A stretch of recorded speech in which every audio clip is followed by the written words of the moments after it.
करती। नव्या का रिश्ता टूटने के बाद आगम ने उसे संभाला, लेकिन वो उस पर भी शक करने लगी। इतनी देर कहाँ हुई? आगम ऑफिस से लौटा तो नव्या ने रुके लहजों में सीधे प्रश्न दागा। बताता हूँ, पहले सांस तो लेने दो। पानी पिलाओगी? थका हुआ आगम संजत लहज में बोला। सोफे पर बैठ दम लिया ही था कि नव्या चौकीदार की मुद्रा में तैनात सी बोली। कहाँ हुई इतनी देर? अब आगम को भी झुंझलाहट आ गई। पानी मंगा था तुमसे, प्यास लगी है, कहीं भाग थोड़ी जा रहा हूँ। पानी पिला दो फिर बताता हूँ। नव्या झटके से उठी और पानी लाकर गिलास टेबल पर पटक दिया। आगम को गुस्सा तो बहुत आई, पर उसने खुद को संभाल लिया।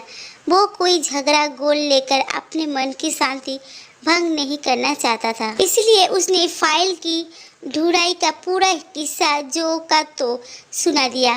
नव्या उठी, आगम के सब असिस्टेंट सबीनास को फोन लगाया और बिना किसी भूमिका के पूछा, आगम ऑफिस से कितने बजे निकले थे। सही उत्तर पाकर उसके चेहरे पर तो शांति आ गई, पर आगम भड़क उठा। हद हो गई है नव्या, तुम्हारी शक करने की आदत में चुपचाप सहन कर लेता हूँ। इसका मतलब ये नहीं है कि मेरी कोई इज्जत नहीं है। इस तरह मेरे जवाब को क्रॉस चेक करने के लिए तुम ऑफिस में पूछताछ करोगी तो क्या सोचेंगे लोग? लोग क्या सोचते हैं इसमें मुझे कोई फर्क नहीं पड़ता।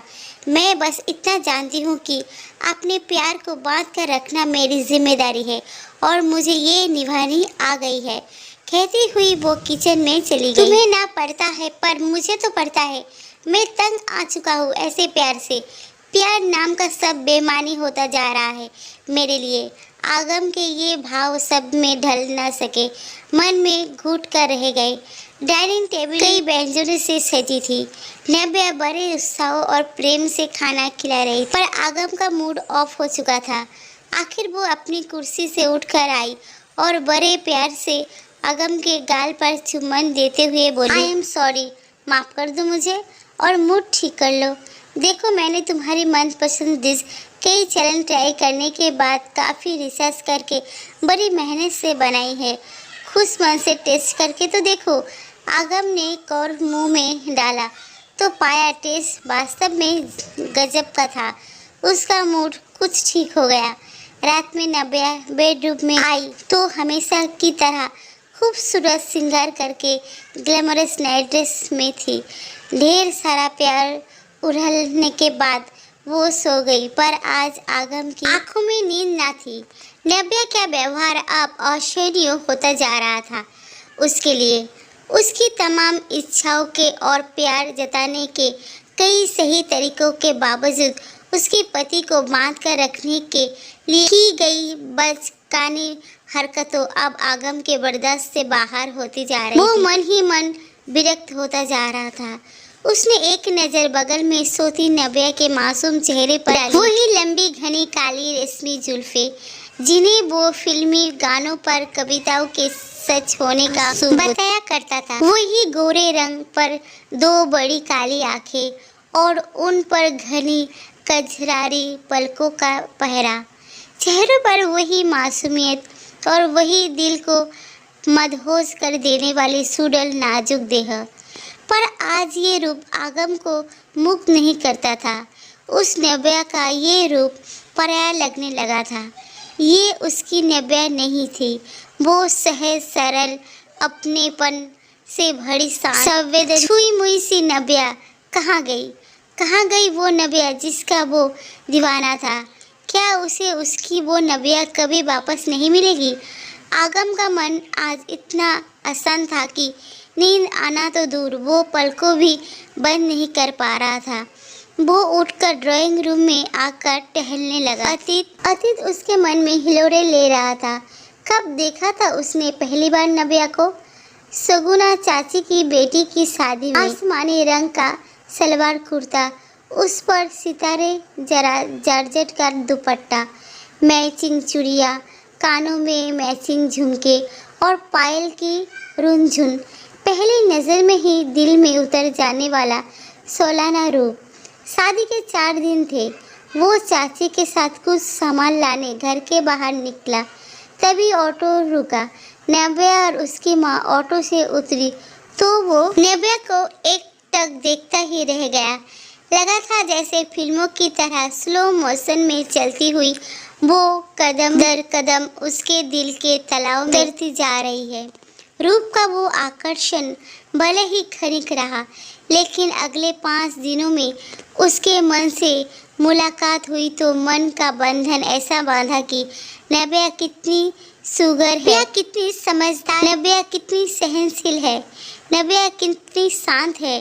सबकी जुबान पर उसकी तारीफ थी, सबकी जुबान पर एक ही नाम था। 16 साल की नव्या हाई स्कूल में थी और 18 साल का आगम इंटर में। कच्ची उम्र की पक्की दोस्ती ऐसी बांधी। आगम को अपना जीवन किसी फिल्म की कहानी लगने लगा, पर छोटे शहर का माहौल और नव्या जैसी सीधी आज्ञाकारी लड़की उसकी हीरोइन थी। मिलने का एक ही जरिया था, नव्या का घर, जहां वो किसी न किसी बहाने हफ्ते में 1-2 बार पहुंच ही जाता। बड़ों की उपस्थिति में मिलना होता तो कभी दिल की कोई बात कहने का तो सवाल ही नहीं उठा। आगम मेधावी विद्यार्थी था, व्यवहार में शालीन था। नव्या की माँ की अनुभवी निगाहें सब समझती थी, इसीलिए ना उसे घर आने से रोकती और ना ही आगे बढ़ने का अवसर देती। पर नियति ने कुछ और सोच रखा था। वो कुछ बनता इससे पहले नव्या के लिए एक हर तरह से लायक घर से रिश्ता आ गया। एक बेरोजगार के दिल का कोई मोल नहीं होता, ये आगम जानता था। फिर दोनों के प्रेम ने शब्दों का जमा भी तो नहीं पहनना था कभी, तो कौन कहता और क्या कहता। नव्या ब्याह कर चली गई और आगम की प्यारी सी लव स्टोरी बनने के बजाय दर्द भरी कहानी बन गई। नव्या के बारे में सुनने को कान उत्सुक रहे थे। शुरू तो सब अच्छा ही सुना, फिर पता चला उसके पति की पेरिस में पोस्टिंग हो गई है, पर वो नव्या को अपने साथ ही नहीं ले जा रहा हो। फिर पता चला वहाँ उसके पति को किसी और से प्यार। फिर सुना नव्या को तलाक मिल गया है। फिर आगम उसके घर आया। गुमसुम उदास खोई खोई नव्या फूट फूट कर रो पड़ी। आगम उसे देखता रहा, देखता ही रहा। आगम की अच्छी नौकरी लग गई थी। आजकल माँ का एक ही शौक रहा गया था, आगम को कोई लड़की पसंद करवा देना। एक दिन आगम ने माँ की सिलेक्ट की कई फोटो में सबसे ऊपर नव्या की फोटो। माँ को तो नव्या हमेशा से पसंद थी, उनकी सहानुभूति भी उसके साथ। सब लोग खुश हो गए, पर आगम सबसे ज़्यादा खुश इसलिए था कि अब वो अपनी नव्या को जीवन की हर खुशी देगा। पर शादी के बाद उसने नव्या का एक नया ही रूप देखा, उसका असुरक्षा से भरा शक्ति रूप। वो नव्या जिसे शादी से पहले इतने सालों में कभी किसी से भी ऊंची आवाज़ में बात तक करते नहीं सुना था, अब वो अक्सर इतनी हिंसक हो जाती कि पति की जासूसी की पचकानी हरकत तक करने लगती। दूसरे दिन ऑफिस में आगम का मूड उखड़ा था, नींद जो पूरी नहीं हुई थी। तभी अविनाश आए। सर, आपका अब एडिटर हूँ, पर आपसे उम्र में बहुत बड़ा हूँ, आपके पिता जैसा। आपसे एक बात कहूँ? अविनाश जी बड़ी शालीनता से बोले। उनकी बातों में आगम को सर नजर आया। Thank you. आगम के गले में बाहें डालते हुए नव्या मुस्कुराई। ये रिजल्ट सच में बहुत खूबसूरत है, पर आपको अचानक यहाँ वीकेंड बिताने की कैसे सूझी? तुम खुश हो? नव्या ने हाँ में सिर हिलाया। यहाँ आना एक ज़रूरत थी। दरअसल मैं तुमसे कुछ कहने आया हूँ। आगम की गंभीर हुआ तो नव्या की आंखों में असुरक्षा लौटने लगा। I love you. तुम आगम ने बड़े प्यार से नव्या का चेहरा हाथों में लिया और बोला, आज से नहीं, जिस दिन तुम्हें पहली बार देखा तब कह नहीं पाया।